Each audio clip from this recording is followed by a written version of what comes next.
I can feel it coming in the air tonight. Oh Lord, and I've been waiting for this moment for all my life. Oh Lord,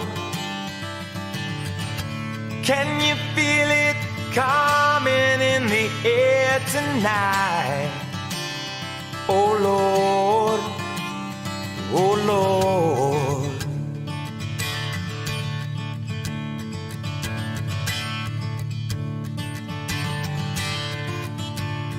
Well, if you told me you were drowning, I would not lend a hand.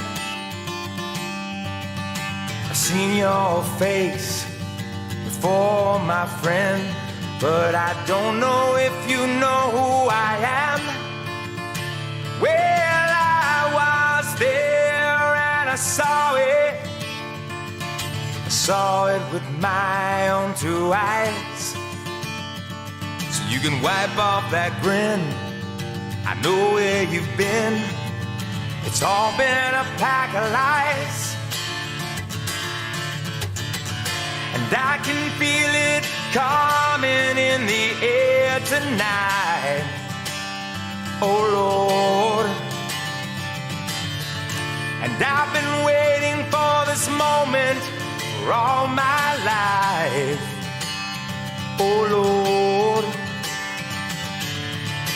can you feel it coming in the air tonight?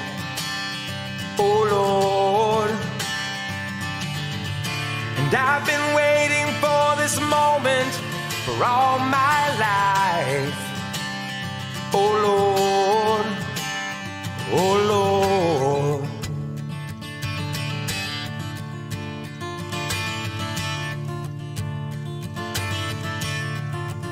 I remember, don't you worry how I could ever forget. It's the first time, the last time that we ever met. But I know the reasons why you keep your silence up. Oh no, you don't fool me. You don't fool me.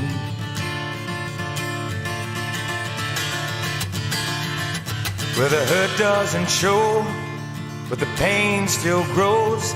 It's no stranger to you and me. And I can feel it coming in the air tonight. Oh Lord,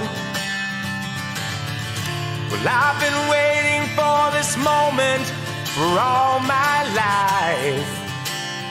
Oh Lord,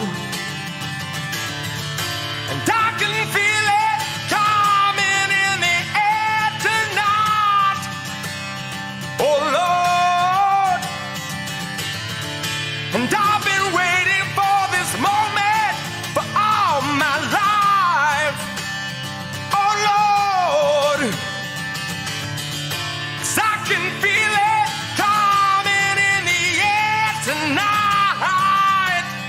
Oh Lord, and I've been waiting for this moment for all my life. Oh Lord, oh Lord, oh Lord, eh, oh Lord.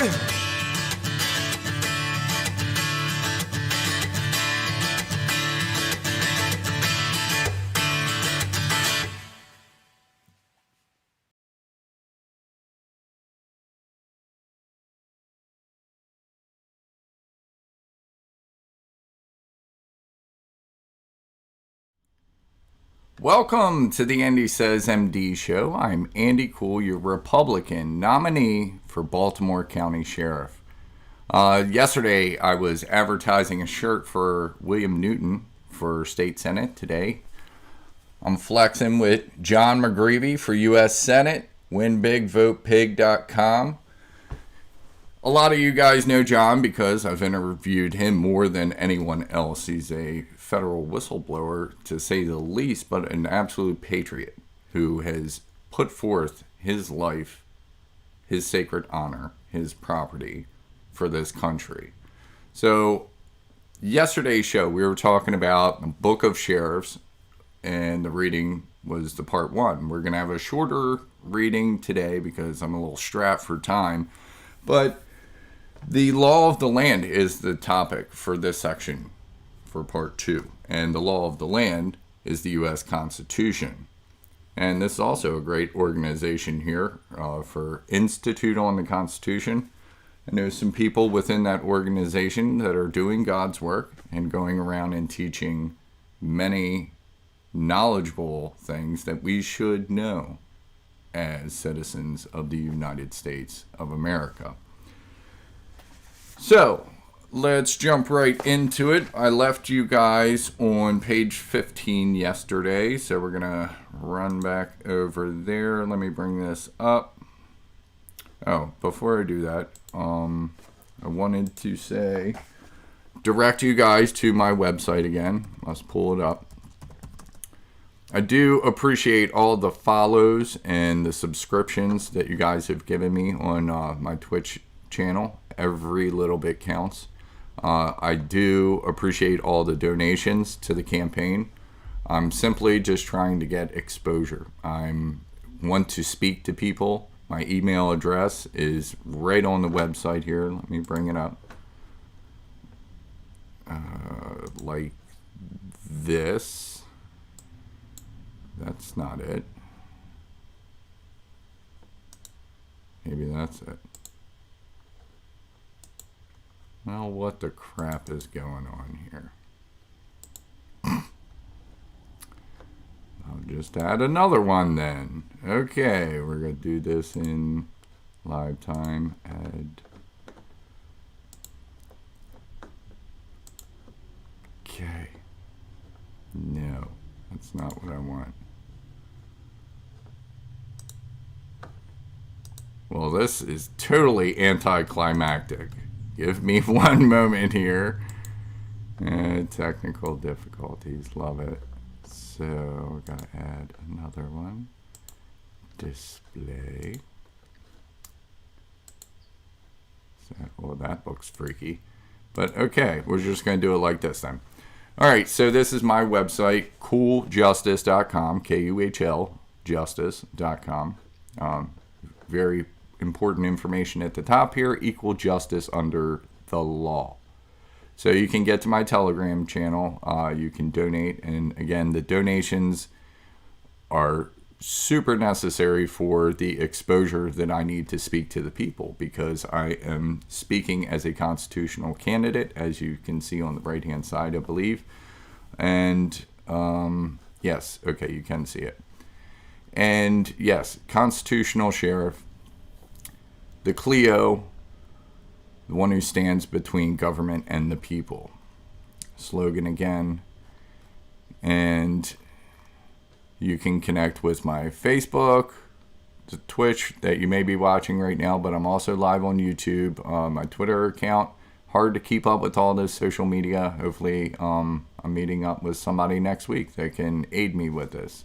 I got interviews on here, the lawsuit that I had against Governor Hogan, the County Sheriff's Handbook, which we're reading through in these different parts, and the videos that we have done on the show, events I've been to, a little humor in that video right there. The huge one, the child trafficking syndicate that John McGreevy, the one on my shirt here, and I have done undercover investigations and turned it over to the authorities. This is all credible information. It's real deal, and there's new developments all the time. So we're probably going to do a show on that in the near future to highlight that. And of course, Allie for Truth's video, she's been doing God's work as well, exposing all of this unconscionable crime that's been happening with elected officials. So let me bring it back here, delete that thing because that looks freaky. Wow. I'm going to do that a different way next time. So, okay. Back to page 15. And I have to bring the other thing up again. Darn. There it is.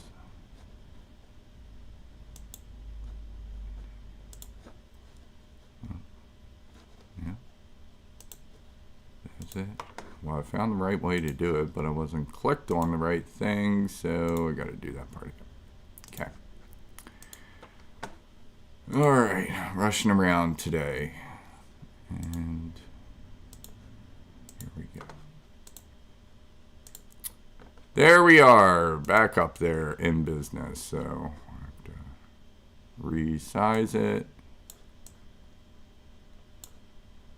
Okay, we're just going to do it like that.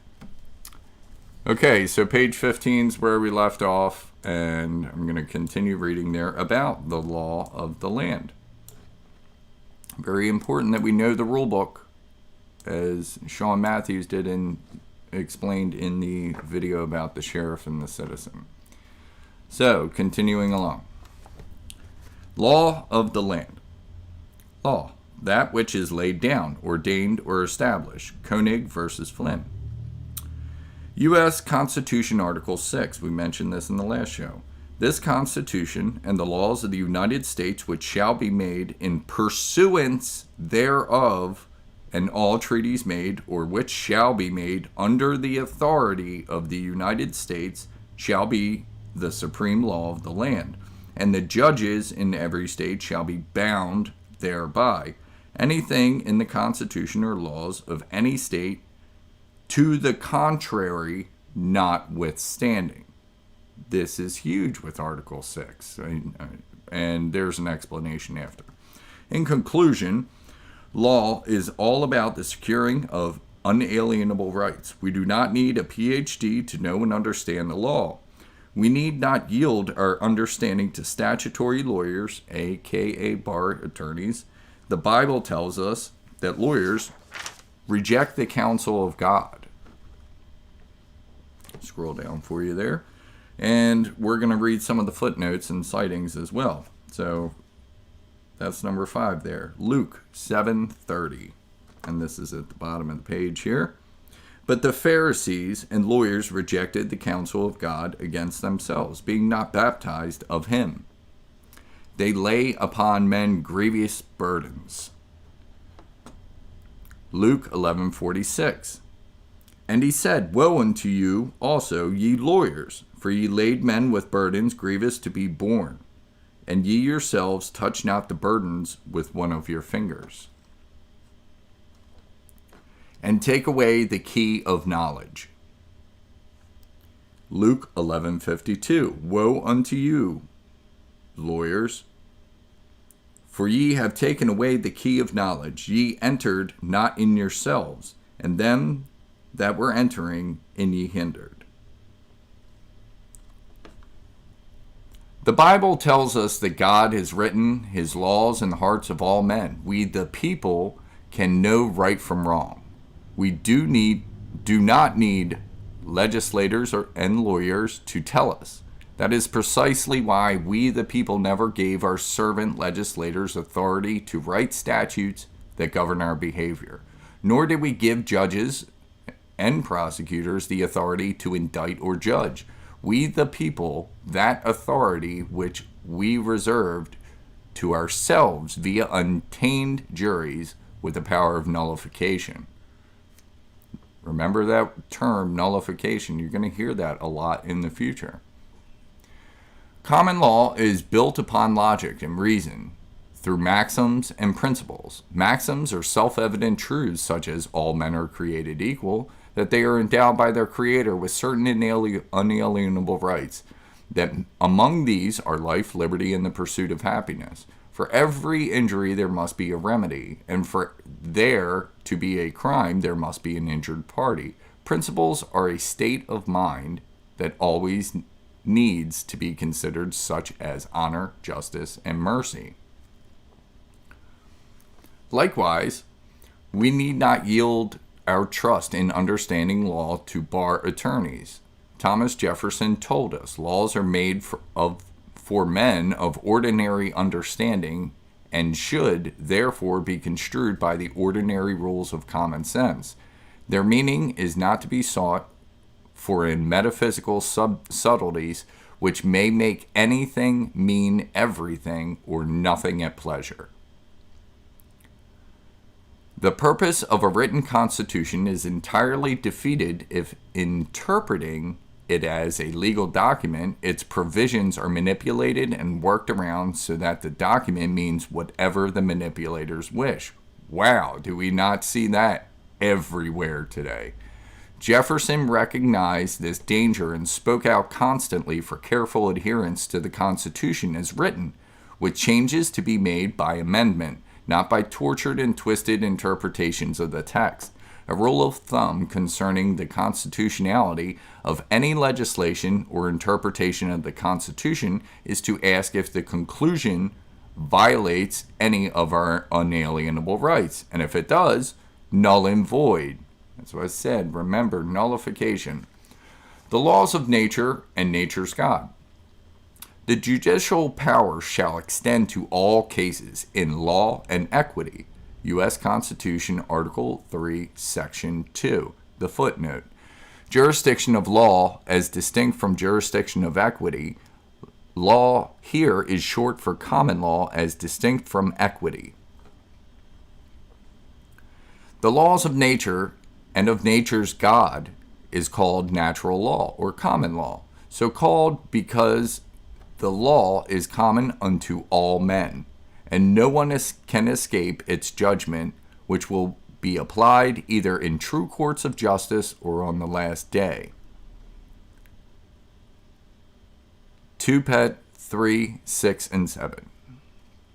Whereby the world that then was, being overflowed with water, perished. But the heavens and the earth, which are now by the same word, are kept in store, reserved unto fire against the day of judgment and perdition of ungodly men. According to Black's Law, 4th edition, the key phrase in law means in the intendment or contemplation of the law. Existing in law or by force of law, it is, in fact, actual, real, as distinguished from implied or inferred.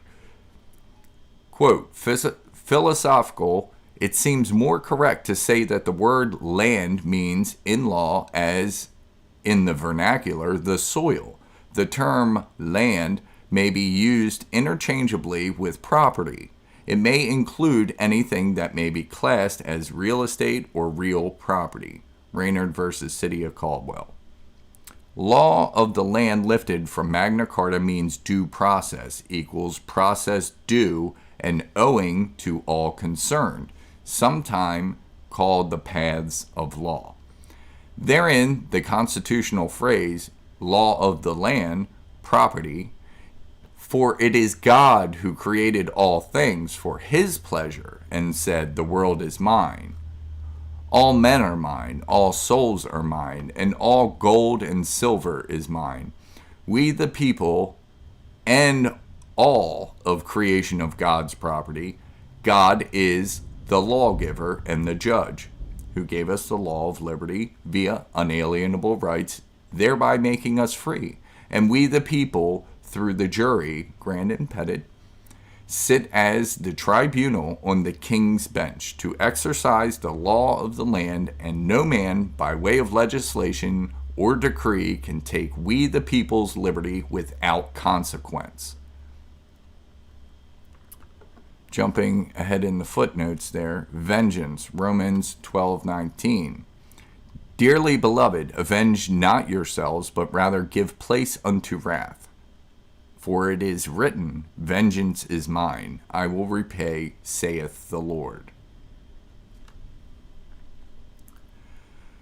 Black's Law states that the phrase at law is used to point out a thing is to be done according to the course of the common law. It is distinguished from a proceeding in equity.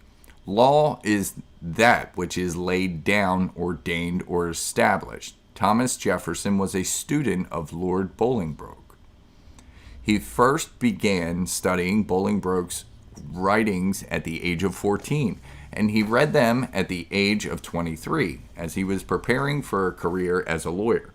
Jefferson's literary commonplace book contains more quotations from Bolingbroke than from any other author, and all historians have given Bolingbroke the credit for Jefferson's famous phrase regarding the laws of nature and of nature's God.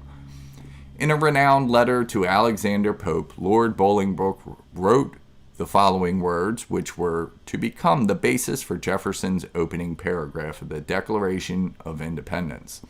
You will find it that it is modest, not the presumptuous inquirer, who makes a real and safe progress in the discovery of divine truths. One follows nature and nature's God.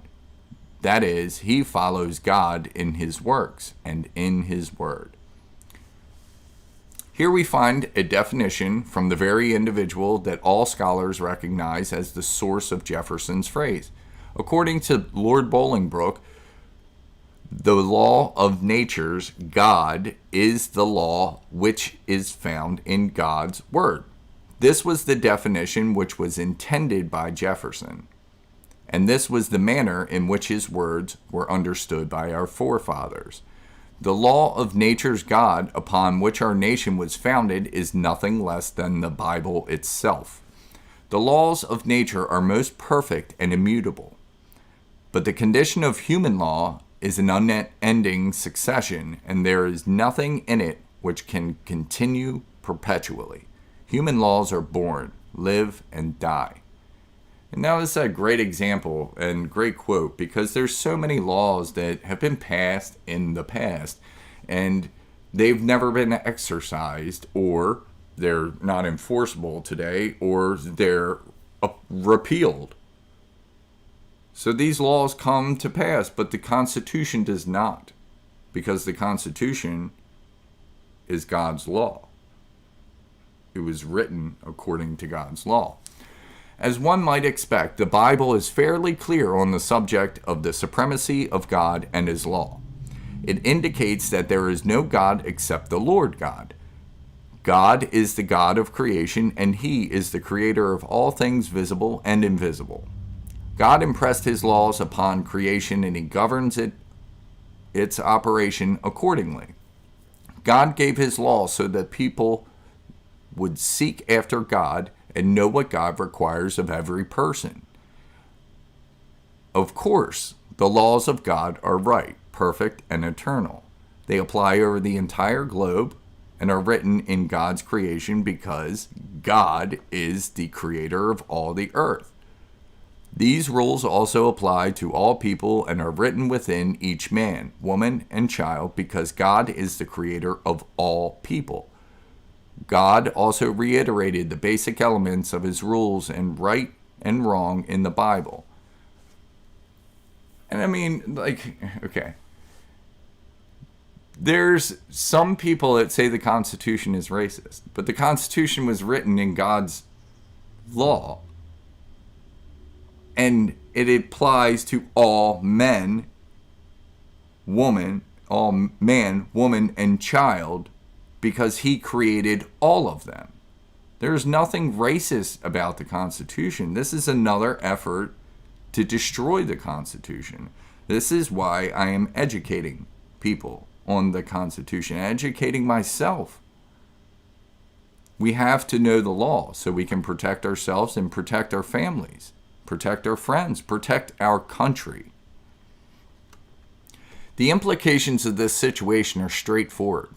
Since God created all things, he also has the right to rule them according to his laws. He rules the nations according to his laws. His laws rule the nations irrespective of whether a given nation believes in God or recognizes his laws. This does not mean that the nations are perfect, nor does it mean that people who do not worship God cannot rule.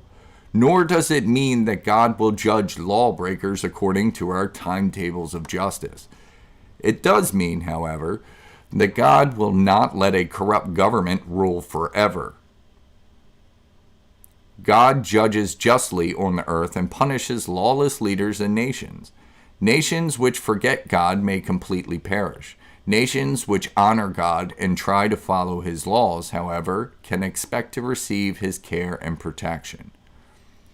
Legislative law is vested law. Neither the U.S. Congress nor any state Congress has the authority to write statutes that control people's behavior. I'm going to read that again. It is the common misconception of people, as we are ignorant to the law, that statutory law is to prohibit us from doing certain things.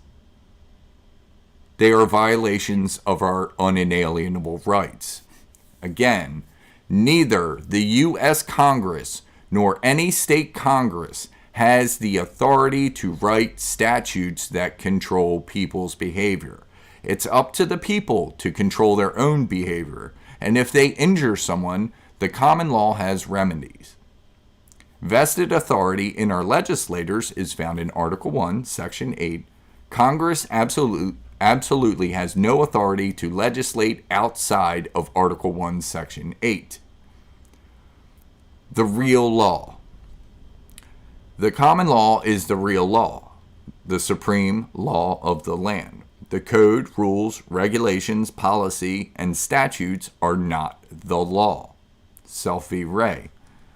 Legislated statutes enforced upon the people in the name of law are a fraud, i.e., unconstitutional. They have no authority and are without mercy. Justice without mercy is godless and therefore repugnant to our United States Constitution. Lawmakers were given authority by the people to legislate codes, rules, regulations, and statutes which are policies, procedures, and quote-unquote law to control the behavior of bureaucrats, elected and appointed officials, municipalities, and agencies. However, they were never given authority to control the behavior of people, as we read in the U.S. Supreme Court decision. All laws, rules, and practices which are repugnant to the Constitution are null and void. And this is one of the most famous cases, Marbury v. Madison. Now, let's make this a little more relevant, right? So, these statutory laws are designed to control bureaucrats, elected officials, etc. But they're being used against us. Let's look at the emergency powers of the governor of Maryland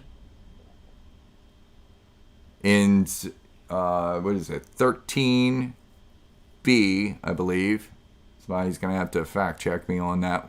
I'm sure, Facebook will. But in the emergency powers, it says that the governor has the right to control people in the street.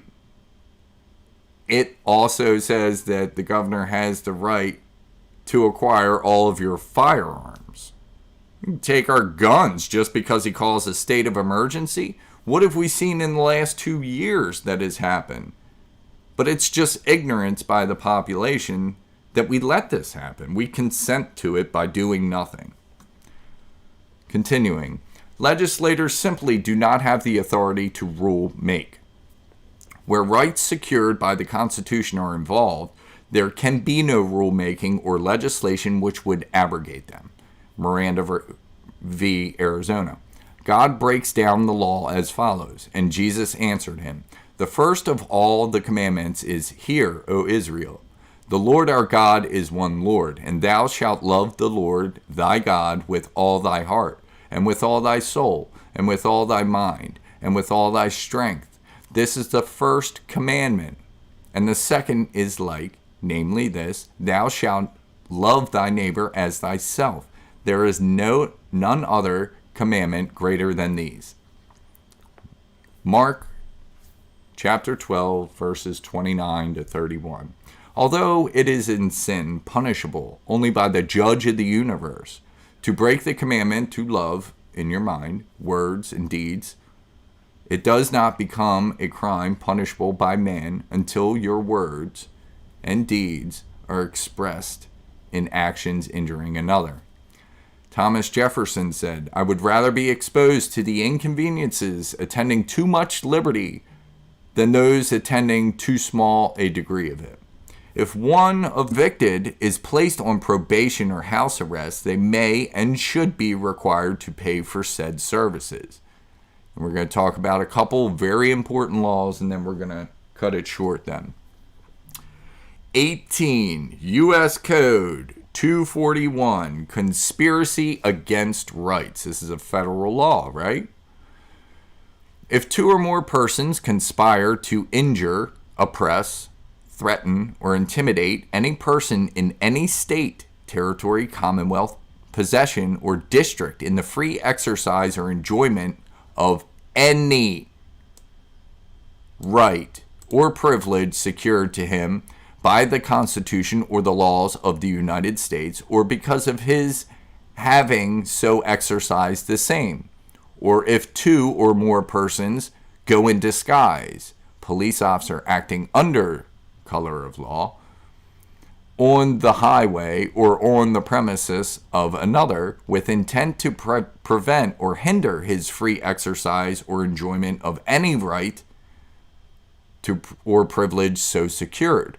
They shall be fined under this title or imprisoned not more than 10 years, or both. And if death results from the acts committed in violation of this section, or if such acts include kidnapping or an attempt to kidnap, aggravated sexual abuse, or an attempt to commit aggravated sexual abuse, or an attempt to kill, they shall be fined under this title or imprisoned for any term of years or for life, or both, or may be sentenced to death. Another extremely important one. 18 U.S.C. 242, deprivation of rights under color of law. Whoever under color of law, any law, statute, ordinance, regulation, or custom willfully subjects any person in any state, territory, commonwealth, possession, or district to the deprivation of any rights, privileges, or immunities secured or protected by the Constitution or laws of the United States, or to different punishments, pains, or penalties on account of such person being an alien, or be reason of his color or race than are prescribed for the punishment of citizens, shall be fined under this title or imprisoned not more than 1 year, or both. And if bodily injury results from the acts committed in violation of this section, or if such acts include the use, attempted use, or threatened use of a dangerous weapon, explosives, or fire, shall be fined under this title or imprisoned not more than 10 years, or both. And if death results from the acts committed in violation of this section, or if such acts include kidnapping or an attempt to kidnap, aggravated sexual abuse, or an attempt to commit aggravated sexual abuse, or an attempt to kill, shall be fined under this title or imprisoned for any term of years or for life, or both, or may be sentenced to death. The definition of color of law by precedent. Color of law, the appearance or semblance without the substance of legal right. State versus Breckler. Misuse of power possessed by virtue of state law and made possible only because wrongdoer is clothed with authority of state. Is action taken under color of state law. Atkins versus Lanning. 18 U.S.C. 645, court officers generally. Whoever, being a United States Marshal, clerk, receiver, referee, trustee, or other officer of the United States Court, or any deputy, assistant, or employee of any such officer, retains or converts to his own use or the use of another, or after demand by the party entitled thereto, unlawfully retains any money coming into the hands by virtue of his official relation, position, or employment, is guilty of embezzlement, and shall, where the offense is not otherwise punishable by enactment of Congress, be fined under this title or not more than double the value of the money so embezzled, whichever is greater, or imprisoned not more than 10 years, or both. But if the amount embezzled does not exceed $1,000, he shall be fined under this title or imprisoned not more than 1 year, or both. It shall not be a defense that the accused person had any interest in such monies or funds. 18 U.S.C. 654. Officer or employee of United States converting property of another. Whoever, being an officer or employee of the United States or of any department or agency thereof, embezzles or wrongfully converts to his own use the money or property of another, which comes into his possession or under his control, in the execution of such office or employment, or under color or claim of authority as such officer or employee, shall be fined under this title or not more than the value of the money and property thus embezzled or converted, whichever is greater, or imprisoned not more than 10 years, or both. But if the sum embezzled is $1,000 or less, he shall be fined under this title or imprisoned not more than 1 year. So we're at page 24 here. I'm going to read one more law, and if my treasurer wants to say hello, he can. 18 U.S.C. 872, extortion by officers or employees of the United States. Whoever, being an officer or employee of the United States or any department or agency thereof, or representing himself to be or assuming to act as such under color or pretense of office or employment, commits or attempts an act of extortion, shall be fined under this title or imprisoned not more than 3 years, or both.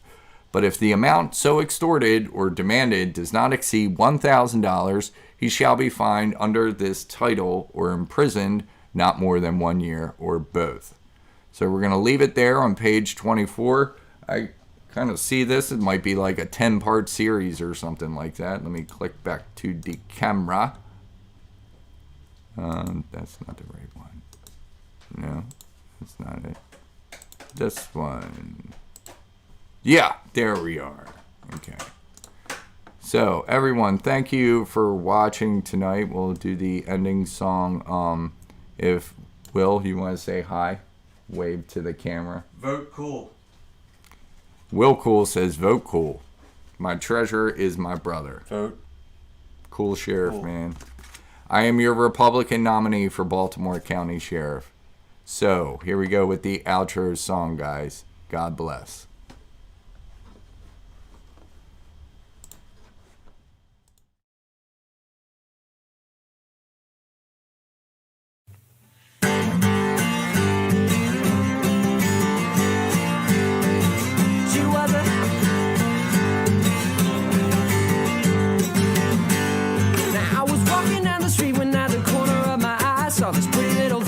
Approaching me, she said, I've never seen a man who looks so all alone. Could you use a little company?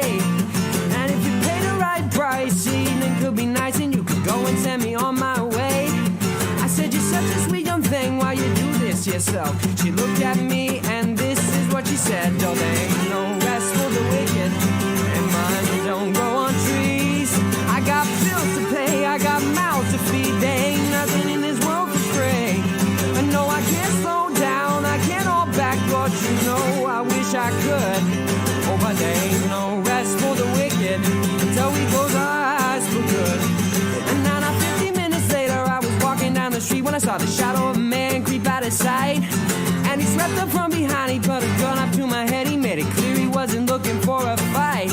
He said, give me all you got, I want your money, not your life, but if you try to make a move, I won't think twice. I told him, you can't have my cash, because you know I gotta ask what makes you wanna live this kind of life. He said, there ain't no rest for the wicked, and money don't grow on trees. I got bills to pay, I got mouths to feed, there ain't nothing in this world for free. And no, I can't slow down, I can't hold back, but you know I wish I could. Oh, but there ain't no rest for the wicked till we close our eyes for good. Yeah.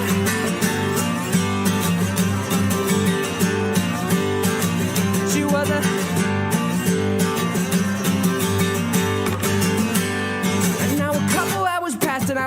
at my house. The day was winding down and coming to an end. And so I turned to the TV, I flipped it over to the news, and what I saw I almost couldn't comprehend. They had a preacher man in custody taking money from the church. He stuffed his bank account with righteous dollar bills. But even still I can't say much because I know we're all the same. Oh yeah, we all seek out to satisfy those bills. And there ain't no rest for the wicked, and money don't grow on trees. I got bills to pay, we got mouths to feed. There ain't nothing in this world for free. And no, we can't slow down, we can't all back, Lord, you know we wish we could. Oh, but there ain't no rest for the wicked.